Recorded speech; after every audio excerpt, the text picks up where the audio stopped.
Deeds, character, and destiny.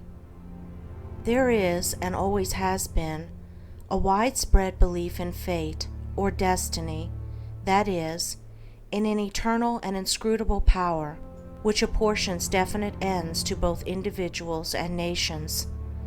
This belief has arisen from long observation of the facts of life. Men are conscious that there are certain occurrences which they cannot control, and are powerless to avert. Birth and death, for instance, are inevitable, and many of the incidents of life appear equally inevitable. Men strain every nerve for the attainment of certain ends, and gradually they become conscious of a power which seems to be not of themselves, which frustrates their puny efforts, and laughs, as it were, at their fruitless striving and struggle. As men advance in life, they learn to submit, more or less, to this overruling power which they do not understand, perceiving only its effects in themselves and the world around them, and they call it by various names, such as God, Providence, Fate, Destiny, etc.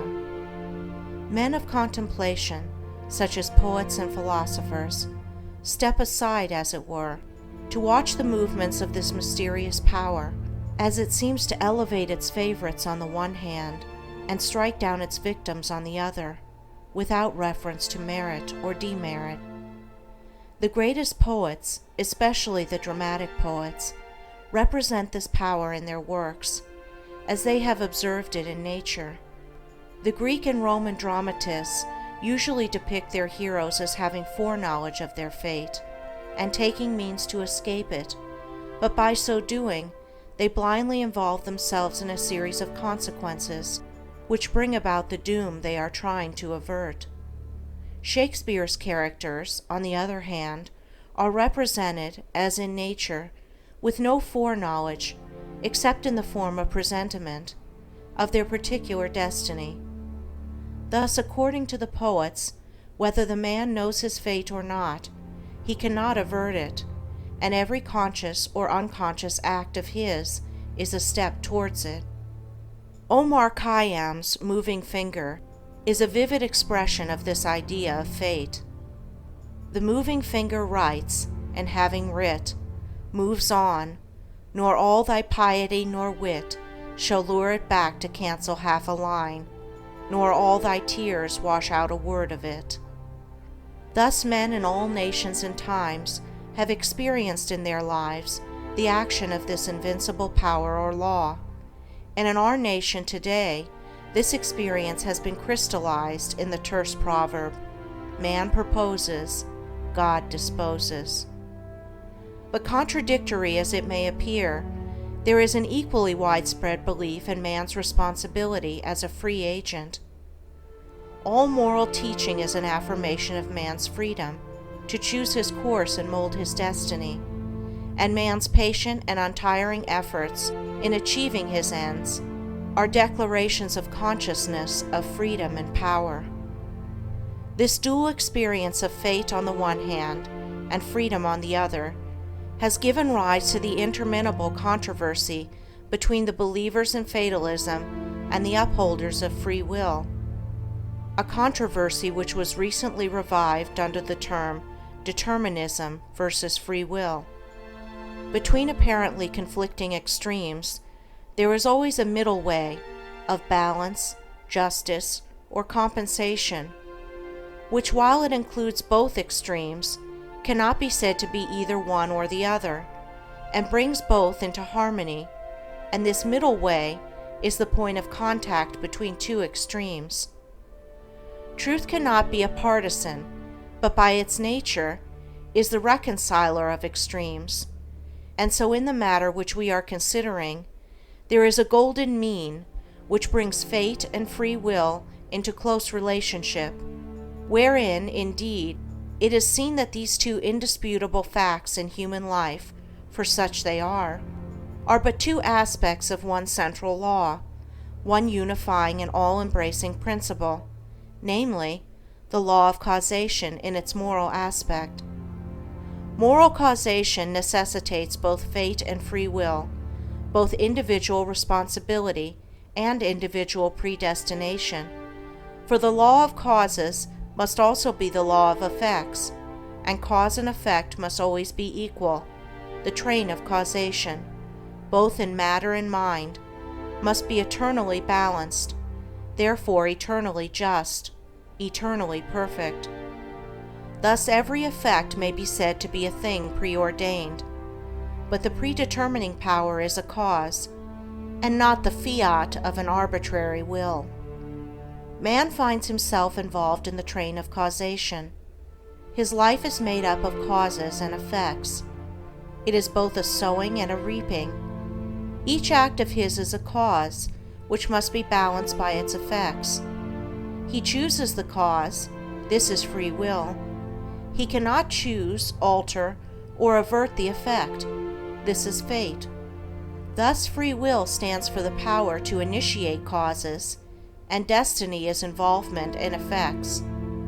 It is therefore true that man is predestined to certain ends, but he himself has, though he knows it not, issued the mandate, that good or evil thing from which there is no escape, he has, by his own deeds, brought about. It may here be urged that man is not responsible for his deeds, that these are the effects of his character, and that he is not responsible for the character, good or bad, which was given him at his birth. If character was given him at birth, this would be true, and there would then be no moral law, and no need for moral teaching. But characters are not given ready-made. They are evolved. They are indeed effects, the products of the moral law itself, that is, the products of deeds. Character result of an accumulation of deeds which have piled up, so to speak, by the individual during his life. Man is the doer of his own deeds.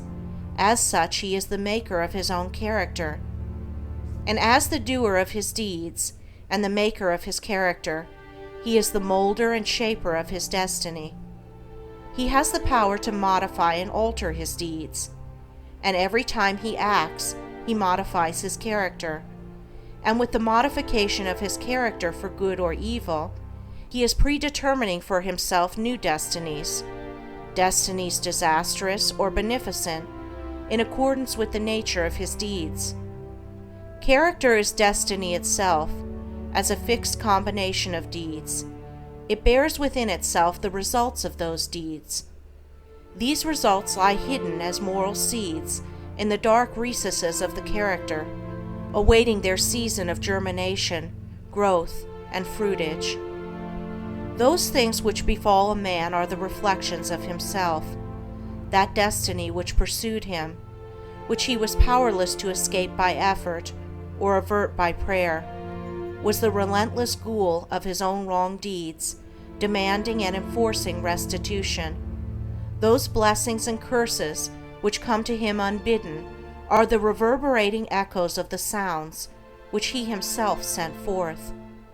It is this knowledge of the perfect law working through and above all things, of the perfect justice operating in and adjusting all human affairs, that enables the good man to love his enemies and to rise above all hatred, resentment, and complaining, for he knows that only his own can come to him, and that, though he be surrounded by persecutors, his enemies are but the blind instruments of a faultless retribution, and so he blames them not, but calmly receives his accounts, and patiently pays his moral debts. But this is not all. He does not merely pay his debts. He takes care not to contract any further debts. He watches himself and makes his deeds faultless. While paying off evil accounts, he is laying up good accounts. By putting an end to his own sin, he is bringing evil and suffering to an end. And now let us consider how the law operates in particular instances in the outworking of destiny through deeds and character. First, we will look at this present life, for the present is a synthesis of the entire past. The net result of all that a man has ever thought and done is contained within him. It is noticeable that sometimes the good man fails and the unscrupulous man prospers, a fact which seems to put all moral maxims as to the good results of righteousness out of account, and because of this, many people deny the operation of any just law in human life, and even declare that it is chiefly the unjust that prosper.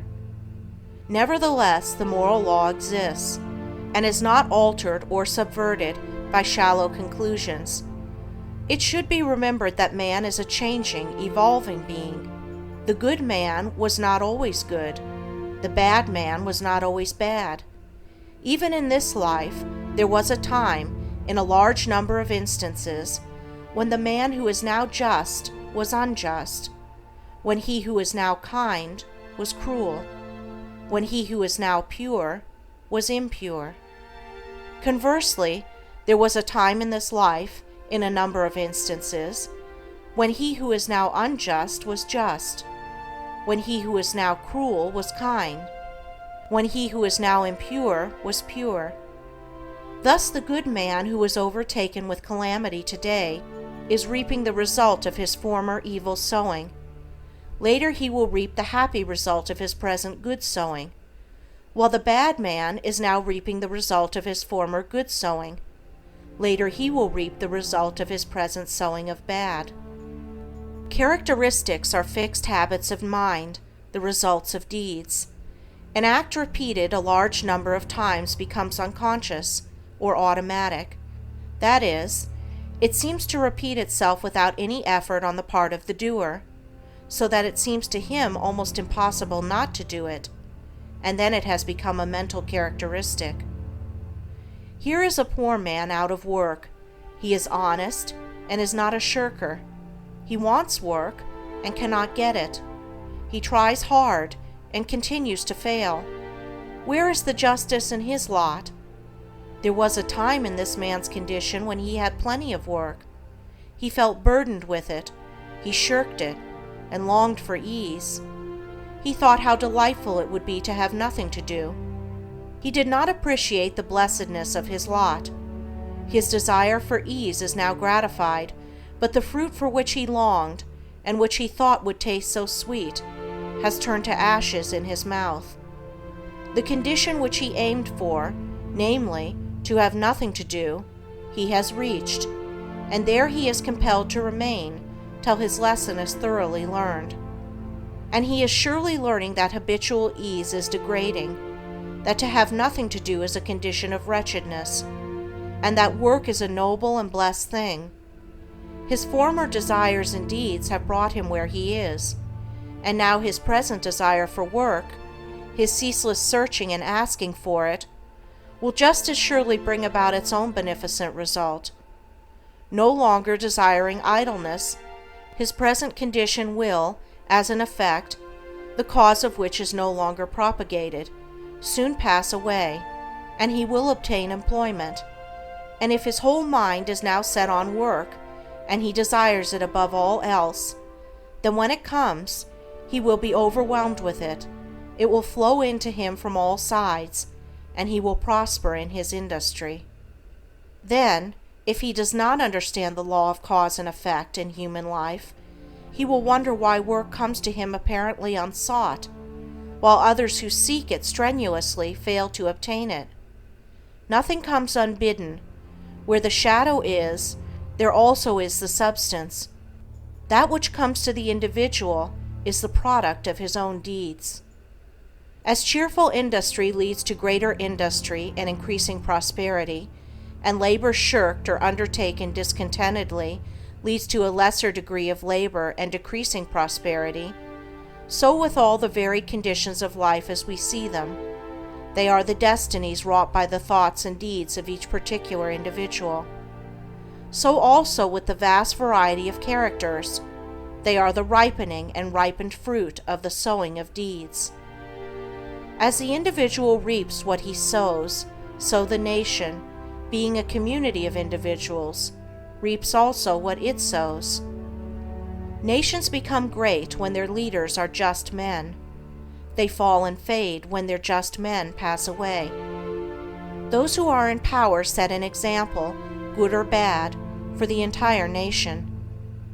Great will be the peace and prosperity of a nation when there shall arise within it a line of statesmen who, having first established themselves in a lofty integrity of character, shall direct the energies of the nation toward the culture of virtue and development of character, knowing that only through personal industry, integrity, and nobility can national prosperity proceed.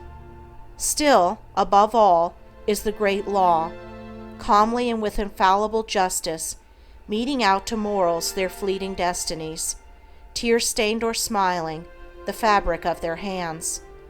Life is a great school for the development of character, and all, through strife and struggle, vice and virtue, success and failure, are slowly but surely learning the lessons of wisdom.